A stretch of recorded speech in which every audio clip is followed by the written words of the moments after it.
Is there an easy solution to the healthcare crisis in America? Well, according to the CEO of Whole Foods, it all comes down to healthy eating. Here's what he said on a recent episode of Freakonomics Radio. Take a listen. The best solution is not to need healthcare. The best solution is to change the way people eat, the way they live, the lifestyle and diet. There's no reason why people shouldn't be healthy and have a longer health span. A bunch of drugs is not going to solve the problem. So here's the thing. He's getting a ton of backlash for those comments. People on social media saying that he's out of touch with the way many Americans live, especially people who don't have the money or access to healthy food options. So the question is he right? Is he out of touch? Tori, what do you think? I think he was wrong and out of touch.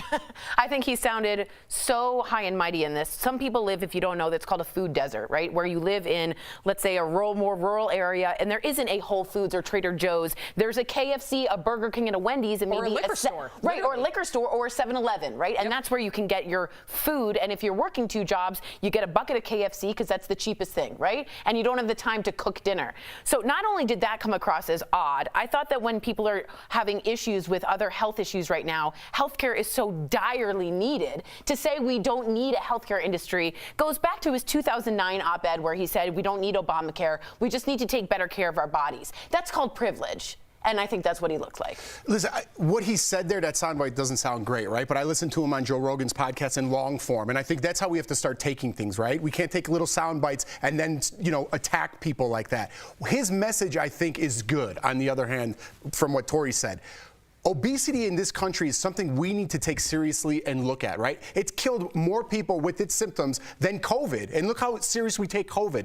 Eating healthy is something our country needs to focus on. And I get people can't afford some of that. Whole Foods is talking about bringing down its costs. But when I lived in LA, I wasn't on food stamps. I wasn't in dire needs. But I was broke. And I'd get a rotisserie chicken. I'd eat half for lunch, half for dinner. I'd go to the dollar store and get those packets of tuna. There was fruit options there. There was not the best options, not like Whole Foods, but there were other options. Right? So there's other options and we need to focus on that. I don't want to put anybody down who needs medical attention, who needs pills, but we need to focus on that.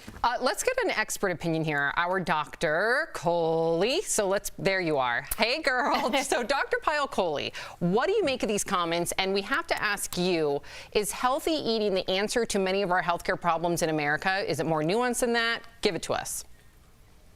You know, it's funny because I agree with everything both Tori and Jeff are saying. Whoa. So Tori's absolutely right that there's a few things wrong with his comments. In fact, what really bothered me was the first is it's sending an inaccurate message. There are many conditions that are not fixed by healthy eating, genetic conditions, autoimmune conditions, cancers, and sending that message to people I think is the incorrect thing to say. But the second thing that bothered me, like Tori said, it's completely tone deaf. I mean, I have plenty of patients who work overnight. They can't get on their Peloton and eat their organic food from Whole Foods and keep their blood pressure down. They have to eat what they can get. But I also agree with Jeff that he is making a comment here that's part of a bigger message that I think is somewhat empowering, which is that heart disease is the #1 killer of men and women in the United States and worldwide. And yet the American Heart Association says that 80% of heart attacks and strokes are preventable. So even though he said it in exactly the wrong way without being sensitive and it wasn't completely accurate, I think there's a hidden message, which is that we need to be empowered to prevent heart disease and stroke and take ownership of our health.